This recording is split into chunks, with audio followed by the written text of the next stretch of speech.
What can folks do to automate their wealth to get to where you are today?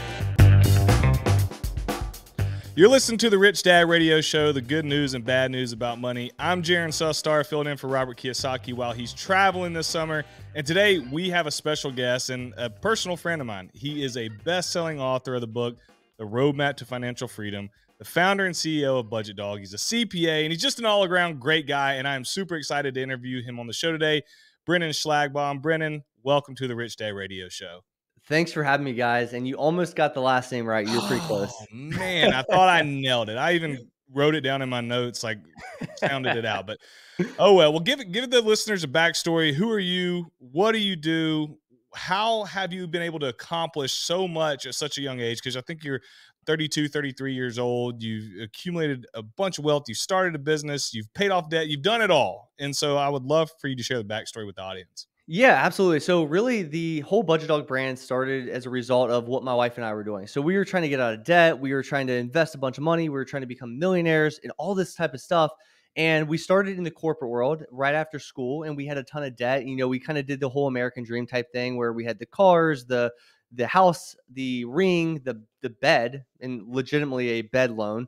And we put ourselves in a weird position really quickly, but also a pretty normal position. And so when we started attacking all that, we realized that other people needed that help too. So we started sharing like all of the details of what we were doing personally.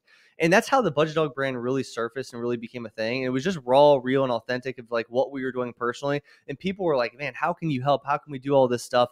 And I think the easiest way to explain the way we've done everything that we've done is simplification, automation, and just the fundamentals. If you focus on the fundamentals with finance and anything for that matter, and ignore everything else, like block out all the other noise, you'll do really, really well at a very fast pace. And so we did it relatively quick. Let's call it a decade at this point. You know, let's call it 22 to 32 years old.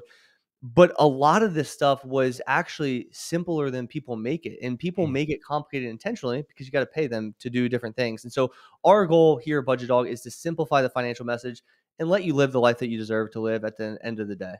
It's amazing to me how many people, especially coming out of either high school or especially college with student loans, start behind the eight ball. I mean, I've shared my story on this show to where we spent literally 5 years. Like I talk all about real estate now and I love the asset, but dude, we spent 5 years of our life just climbing out of debt, out of decisions that we had made previously. But what I think is interesting is the why.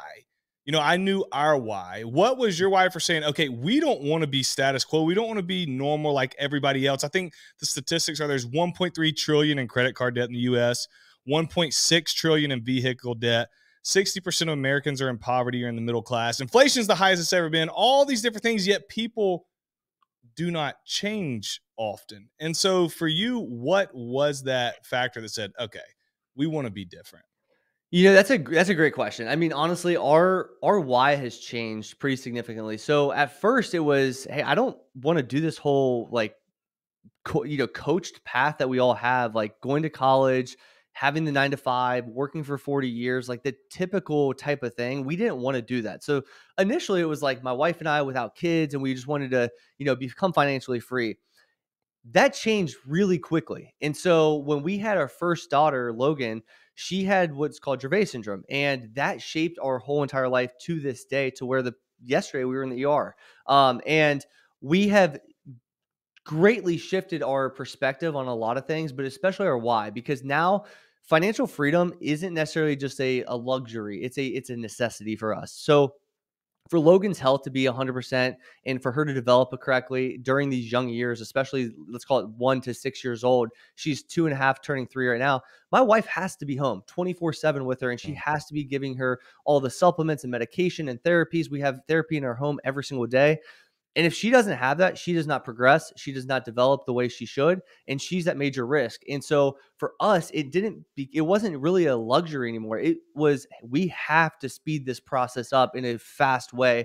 And so that is exactly what we did. But it's crazy. That's how life is, right? So you have the expected plan, expectation or whatever. And then all of a sudden life changes and you have to go a different direction, but you have to adjust using the plan that you initially had. And man, that's really that's our why at this point. So we're raising $1 million for Dravet syndrome. That is our main focus, our main financial goal. That's our only financial goal at this point in time. but it's because we were able to put ourselves in a position early on of financial freedom. So the fact that we have financial freedom gives us the ability to give to others, because ultimately at the end of the day, that's really what this is about. We don't really care to just accumulate to accumulate. It's to accumulate to give better and give back. And that's really what RY comes down to. That's amazing. And so when you talk about how you guys did that, right? Because you've done a lot in your journey, and today you talk a lot about automating your wealth. And Hmm. so, what are things like actionable items that you did, if you can take us back from the beginning of your journey all the way to things that maybe that have evolved to what you do today, of how you've been able to automate that wealth and get to where you are? Because, like you said, it was a blessing that you guys started on this journey, maybe with a totally different why. Just like, hey, we just don't want to be stuck behind the eight ball, living paycheck to paycheck all the time. But because of your proactiveness, now you put yourself in a position to where it's almost a necessity. Like, have you ever thought about what life would be like if you wouldn't have done that now that you're in the situation you're in? And so, what can folks do to automate their wealth to get to where you are today? Yeah, it comes down to three things. The bigger overarching thing is transparency into your situation. It's like, if I am an alcoholic, I want to go to Alcoholics Anonymous on AA and check in and admit I'm an alcoholic. And that goes for finances as well. So if you have a situation that you're not in good shape, that's okay. There's no shame in that. But you have to address the man in the mirror. And when you address that and you see what's actually happening in your financial situation, life changes so quick in a good way. And it's a very scary change for many people. But once you get past that, it's wide open. And so, three financial statements I think everybody should have. I think this simplifies your life. It shows you everything, kind of admits what's going on in your situation, and it shows you where you're spending your money. Is number one, a budget. It's pretty obvious. Just knowing where you're spending. And this isn't a cost cutting exercise. This isn't a Dave Ramsey method of, cut everything out of the budget and don't live life. A budget's just showing you where your money is going. And so I know I spend more money now with a budget than when I didn't have a budget, because there's this guilt-free aspect of it. Is like, I know what I'm spending, I know where I'm spending, I know why I'm spending. So Mm, a budget's number one. I got to know my cash flow, ins and my outs. My second piece is my balance sheet. So I got to know my net worth and also all my assets and all my liabilities on that, right? And that tells me I always like to compare it to kind of like the gym, right? So if you go to the gym and you have the 150-pound year old or 150 pounder, and you have the 250 pounder, and they both want to get to 200 as their goal, they have entirely different directions, but they also both know that they're where they're starting. And the balance sheet shows you where you're starting. What is your financial number?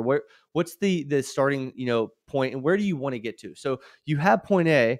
Now we want to dream where point B is, and that could be financial freedom. That can be a spouse working from home. That can be a spouse taking a job, a cut for something they love to do. It could be whatever you want it to be. It could be traveling around the world. But now we know where point B is. We know where point A is. Now it's defining that path from point A to point B in the most efficient way possible. So that's step number two, or let's call it document number two. Document number three is an amortization schedule. So a lot of people have debt out there, right? And it depends how you define the debt. But let's say you have credit card debt, or let's say you have a car debt or student loan debt. We can put this in let's call it a debt timeline calculator, amortization schedule, that will literally show you the principal, the interest, the timeline to the penny. And it doesn't take any time. So I think a lot of people are deterred by this. They're like, oh man, that sounds like a lot to do, a lot to put together. But the icing on the cake here is that you automate this entire process. So you visually see everything going on with these three simple statements. And that's where everybody should be having this. Once you have that, you automate the debt pay down, you automate your bills, you automate your investments. And all you're doing is watching your money work for you in an automated fashion to where it simplifies your entire life. And that's really what it comes down to. Those three specific, financial statements. On top of that, you could have like a roadmap, kind of a guide of like what's next, cash flow goal worksheets. We have all, supplementary stuff in Budget Dog Academy. All my students kind of use all these different tools. But if I were to like summarize it in a nutshell, it's those three financial statements will change your life forever. We've seen so many good results, just from people using it. why do you think so many people neglect it? Do you really think it? And I think it probably is. They're scared to look in the mirror. I mean, I know I still do a budget. We have a great income. We build a lot of assets, and I will still do a budget. And there are some months that it is hard for me because I'm looking back at the previous month and I'm like, oh my gosh, that was very irresponsible on the spending side. And I think you hit the nail on the head. The transparency is like, But people don't want to look at the man or woman in the mirror and say, I've got to change. But it's crazy to me because they'll do it at business. They'll do it at work. Like, you can't not look at your balance sheet, budget, look at amortization at a business, or the business is going to collapse. Yet so many people who are even high up in the business world, they're in finance, they come home and it's like all those principles are out the window, and it makes absolutely no sense. It's crazy. It blows my mind. Man, it is crazy you say that, because I'm a CPA. Obviously, I was working with a bunch of other CPAs. I also worked alongside a lot of financial advisors, and I have so many people even reach out to me to this day that come to my Instagram, and they'll say, "Hey, like I do really well at work. I help my clients. I do a great job, but for whatever reason, I can't address me at home. And the me at home and the me at work are two different people." And I think we have sometimes different personalities in the different settings that we're in. I think that contributes to it a little bit. But I think the bigger issue is human nature. We don't want to admit we're not truth seeking animals a lot of times. And Jeff Bezos is on record saying that specifically, is that we are not truth seeking animals. We want to feel good. We have the short term impulses that drive our decision making. And a lot of times it doesn't feel great to look at the reality or look at something tough. And so if money's tight, or I'm spending money on something I don't really want to address truly, it's hard to pick up the paper, pick up the pen, and realize, hey, man, I'm spending on the wrong things. I'm sports gambling way too much. It's really taking away from my goals. It's taking away from my family goals. My little daughter can't go to dance class because I have done X, Y, and Z, and I feel guilty and I feel shameful. And when we have those emotions around money, which we talk about all the time in my program, it's because those emotions are the things holding you back. It's not the budget, balance sheet, or amortization schedule, or even the financial roadmap. It's all the emotional stuff that's holding people back behaviorally, which is why the first thing we address in my program is that specifically. We have a behavioral psychologist that focuses on the emotions around money. She will pick apart your subconscious, why you're doing what you're doing, within a matter of 15 minutes. And it's a great experience, because people start to realize, if I can get around this and fix this problem, this is my root problem. The money, the numbers that Brennan's showing me, that's the easy part. It's all that guilt, shame, and all those emotions around money that really hold people up. You said something that I think is huge, and that has kept my wife and I on our path when there's so many different shiny objects trying to pull at you at all times to make those impulse decisions that can set you back years. Yep. And it's knowing your why. If you can understand, why did I set out to achieve the life of my dreams and financial freedom, and you create and have a desire and a passion so strong for it, when things come to pull at you that aren't on that plan that you wrote out, you can go back and say, okay, this is my why. This is why I'm doing this. Is this impulse, is this decision that I'm about to make right here, is the short-term pleasure worth the long-term hurt? Yes. And oftentimes it's not, because if you talk to anybody who's built any sort of wealth, and I've had the pleasure to interview hundreds of millionaires and multimillionaires, the same message I hear from all of them, and Brennan would say the same thing, is delayed gratification. And it's not always fun. But as my dad used to say, if you will pay now, you can play later. But if you decide to play now, just know that those dues are going to come due at some point. You're going to have to pay them.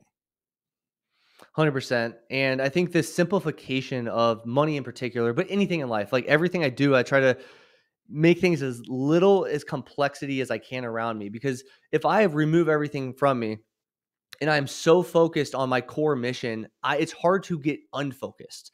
And so when you're focused on the end goal, and you know exactly where you're heading, you're clear in your distinction. Now I don't have to think about all these other things. Sure, life's going to come at you. You're going to feel those different feelings, but you're not seeing as much. One trick I always use is, like, if I want to eat healthy, I'm not going to put anything in my pantry at home that I can easily get to. I'm going to make this super hard to go eat bad. I'm going to make it really easy to eat good.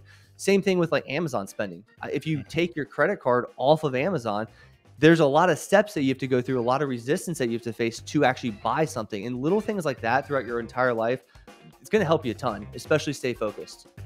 Let's take a quick break. And when we come back, we'll continue our conversation with Brennan, teaching you all about financial freedom. Have you heard about the expanding influence of BRICS, Brazil, Russia, India, China, and South Africa? and its potential to severely impact the US dollar by possibly creating a new world currency. Even JP Morgan said, and I'm paraphrasing, the impact of BRICS would most likely be felt here in the US, where moving away from the dollar would cause our financial assets like our IRAs and 401ks to lose value. We agree with JP Morgan and many others. Now's the time to position yourself for stability, security, and wealth protection. So take it from Robert and me, whether you're a seasoned investor or just starting. We believe that gold should be a part of everyone's portfolio. Seize the opportunity to ensure your financial future with gold and do it with one of the best in the industry, Allegiance Gold. Allegiance Gold has done things right from the beginning, having earned 5 stars with TrustLink and an A+ with the Better Business Bureau. Allegiance Gold can help protect your IRA or 401k with physical gold and silver, or you can have it delivered securely to your doorstep. Get up to $5,000 in free silver on a qualifying investment when you visit protectwithrobert.com today. Or you can call 844-3-ROBERT. That's 844-3-ROBERT. Hi, everyone. I'm Kim Kiyosaki. Thank you for being with us today. As CEO and co-founder of the Rich Dad Company, I can assure you, Robert and I are both dedicated to our Rich Dad mission to elevate the financial well-being of humanity. And you are the humanity. We truly want you to succeed. When you succeed, we all succeed, and our mission grows stronger. With that in mind, I'm excited to extend a personal invitation to you to elevate your financial well-being by attending our exclusive free online wealth building event hosted by Robert. You'll learn what to focus on first to start increasing your cash flow immediately. You can reserve your seat right now by going to richdadonline.com. Just go to richdadonline.com. The event is 100% free and will help you achieve your financial goals. Welcome back to the Rich Dad Radio Show, the good news and bad news about money. I'm Jaren Sustar, filling in for Robert Kiyosaki, and I'm here with my friend Brennan Schlagbaum. Brennan, we had a great first segment talking about what we have to do to get our finances in order, what keep us from getting there, and we really, to put a bow on it, talk about what gets measured gets managed.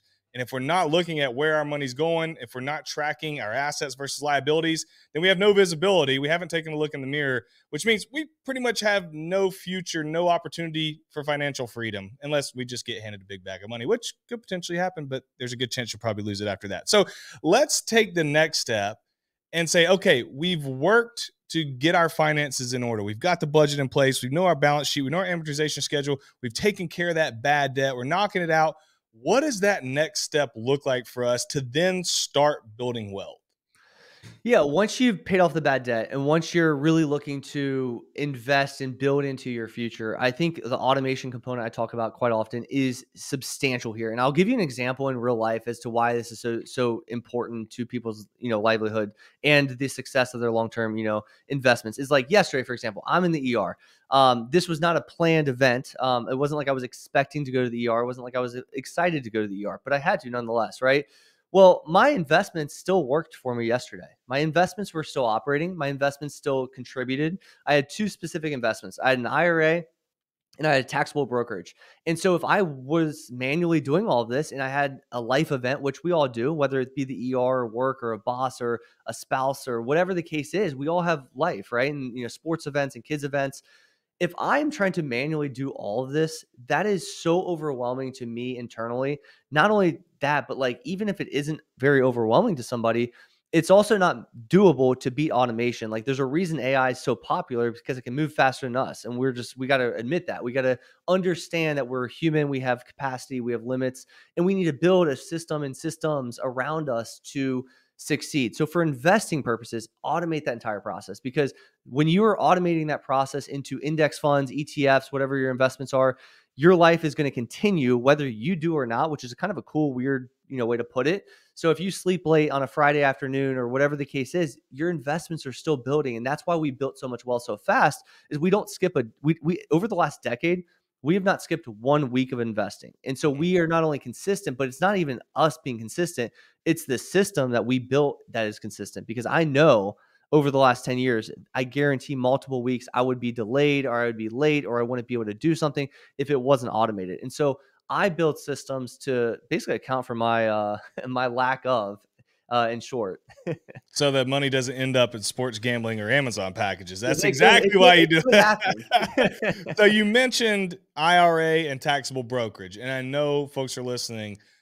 Why? Maybe give a quick breakdown of what those are, a high-level overview, and then why do you choose those two? And then more on micro level, what does it look like inside those two for both of you? Yeah, great idea, great question. So, really, those are the two that went yesterday. So we, on top of that, I just actually posted on my Instagram story a second ago. We have 11 different types of investments. So that's like, let's call it 2 of the 11 that we do. So this is just that happened to fall yesterday when we were kind of talking about it. So the difference between the two are the purpose of the two, and that's what it comes down to in pretty much any investment, situation. People are like, hey, what investment do I pick, or what stock do I pick? That question can't really be answered directly. And the reason why people get frustrated is because there's layers to investing. And so at the highest level, you pick the broker, you pick Vanguard, Fidelity. Where do you want to house your investments? Right below that is the account. That's where we're talking about the brokerage, the IRA, and each one of those accounts have a different purpose. So let's call IRA or Roth IRA, a traditional IRA, that is for retirement in particular. At least it should be used as retirement. You can use it for whatever, technically speaking. That is the primary goal. Taxable brokerage is totally liquid. And so that's kind of one of those things where, hey, I don't want to touch this money at 60 or 59 and a half. I want to touch this earlier. It's a really easy way to tap into capital at an earlier rate. So we want to do both. We want to make sure retirement's handled, but also upfront, we want to make sure that if we need the liquidity right now, right here, we want a rental property, we want to syndicate, we want to do another investment, we want that cash right here, right now.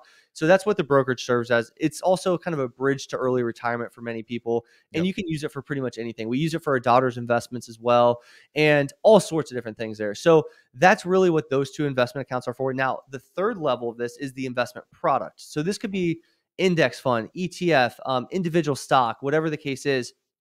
Primarily, I'd say 95% of my situation is ETF and index fund. And all these are baskets of stocks. It's a super simple process. I'm not the smartest guy in the world, and I know I can't outpick the Wall Street guys or the algorithms, the billions of dollars of algorithms that they spend to beat the everyday person. I know I can't do that, so I'm not going to try. But if I get 10% long term in my index funds and ETFs, that's a really solid return when you invest a lot of capital.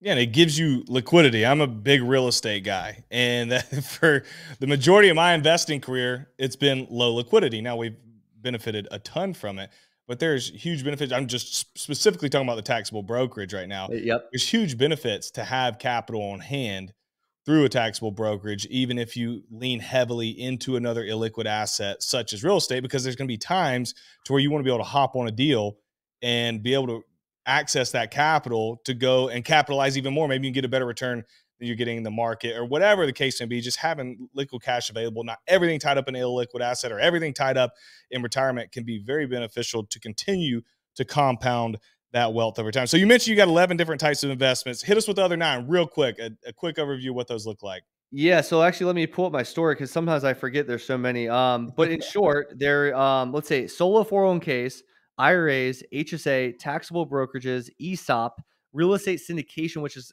account / other investment, Bitcoin and Ethereum, 529s, taxable brokerage, Roth IRAs, and also private equity a little bit there. So that's all the 11 right there, if I can count correctly.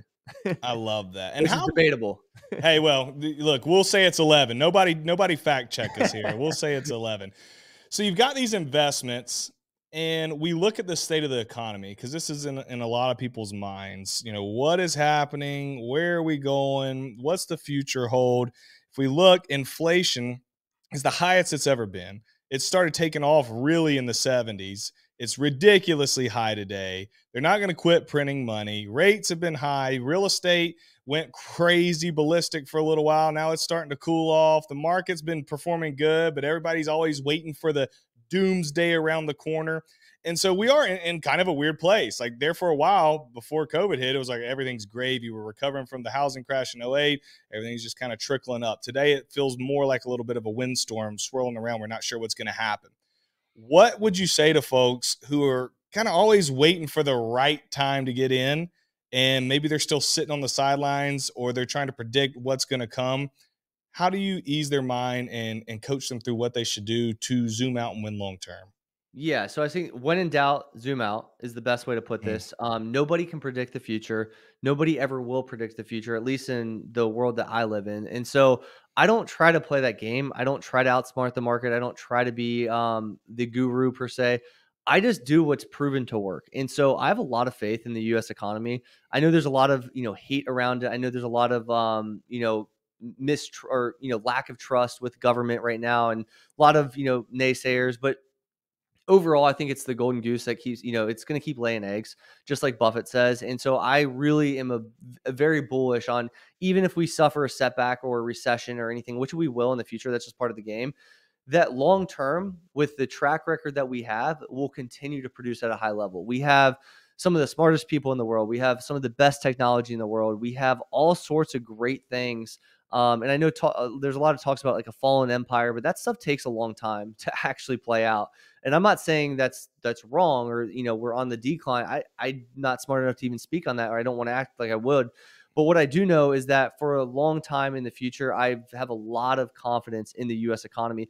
But at the same time, I do invest globally for that reason, because there is risk to home bias within the US. And I think a lot of investors like get caught up in this cycle of like, the US is the only country in the world. And so I do invest other places for good reason.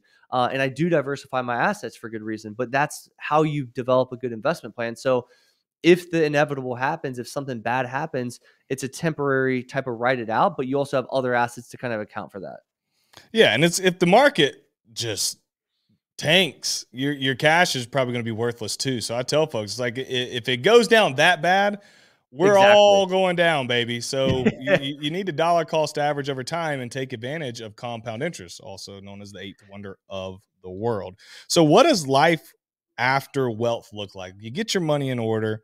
You've been investing. You're now worth $1 million, $2 million, $3 million. You're like, holy crap! How did this happen? What came from discipline and implementing all of these things, automation of finances to get me where I want to go today. What doors start to open? Because I feel like folks who haven't experienced it, they're still maybe at the beginning stages or in the middle. It's almost like theory. It doesn't seem actually tangible, the opportunities that come from building wealth. What's that look like for you now that you have wealth, and how it's a lot easier to compound now that you've already built this strong foundation? Yeah, I think that's a great question. I think there's access and skill sets that you gather from smart individuals like yourself, and being in the same room with you as we are right now is simply a byproduct of getting our money right. And I think it's crazy for some people to believe this, but once you hit a certain level of wealth, you're in different types of circles that talk about things that are way bigger than what I grew up talking about. And so the skills that I've learned from people, the even people on my team now that I've gotten connected with, and the relationships we built, it's incredible. It's hard to even put a number on it. I mean, I always joke, it's at least, I don't even know, I don't joke about it. I'm very real about this. 50% of my net worth is because of the connections I have. Mm. And so, sure, can I dollar cost average? Can I budget? Can I do all these other things? Yes, and I do. But a lot of this is relationship building and being in the right rooms with the right people, and good quality people as well. So many, wealthy people are villainized and demonized and all this kind of stuff. But the reality of it is there's a lot of good people with a good big mission, and more money can help more people. And so looking at it from that perspective goes a long way. But I'm telling you right now, if you're out there listening to this and you're trying to build wealth, do everything possible to pay to play. Do not be scared to pay to play. I've paid so much money to be in the right circles at times. I've also just gotten in for free because of the value I've provided as well. So don't always pay to play, but there's different ways to get into these circles. But network, because your network really truly is your net worth. Not to sound corny, but that's the truth. And so, I've seen my net worth grow substantially as a result. And I think a lot of people don't realize once you get to a certain level, more deals come your way Mhm. because you're a serious capital investor and people are looking to fund deals, and you're an opportunity. You're a player in the game, and you're able to, make a quick phone call and send $100,000 this way or $100,000 this way, because you just know the right people and they know that you're a serious investor. And so it's pretty cool. It's been a wild experience to actually recognize it, and know it's not just theory, but it's real life. And the compound effect that happens, man, you hear people talk about compound interest. It's great throughout all times of the journey, especially when you're getting started. But as you like really start to build wealth and you start compounding millions instead of tens of thousands or hundreds of thousands, you progress a lot faster. So a lot of people say it's harder to get to that first 100,000. It's harder to get to that first million than it is 2, 3, 4, 5 million because of what you investing that amount of money can do for you. So I want to ask you the $1 million question that people ask a lot when they hear financially free. Somebody gets financially free. Why would they continue to work? Why wouldn't you just sit on your couch all day and eat Cheez-Its and popcorn? Cheez-Its aren't that good. Come on now. Cheez-Its are amazing. So I think this is a very confusing topic for many. And the people that ask this question, this is a very maybe contrary take. The people that ask this question likely will not work their way to this level because of the mentality. And so I hate to say it, but it's the truth, because a lot of people would say, well, why don't you just hang out and chill? People at a certain level are not wired to chill. I don't think, biblically speaking, even, or just historically speaking, we're not, as humans, we don't desire to sit on a couch all day. That's not what we're meant to do. We're meant to build and create and innovate and all that kind of stuff. And so, sure, could I go sit on my couch and eat Cheez-Its, the world's worst snack? Sure. But at the same time, I would be so bored and I would lose a sense of purpose. And I think a lot of what we do and a lot of the drive that we have is purposeful. It's not just money related. And I think when you tie in purpose with money, or you focus on your purpose, money just kind of shows up. And I've noticed that throughout focusing on what I really care about, because your energy's there, your passion's there, people know you care. And when you show that, more people are attracted to that type of person than somebody that just wants to, hang out and lollygag on a beach. I get bored on a beach in like 5 minutes, to be honest. 100%. It's amazing how you get to help so many people when you have money. You got to help yourself monetarily before you can help others.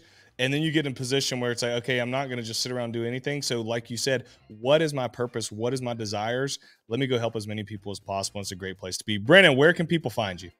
You guys can find me on Budget Dog on all social medias, budgetdog.com. And if you guys are looking to apply to work with us or, take your game up a level, you can always go to budgetdog.com/wealth, which will be in the show notes below as well. Guys, that's it for this episode. Thank you for listening to the Rich Dad Radio Show. Brennan, appreciate you being on.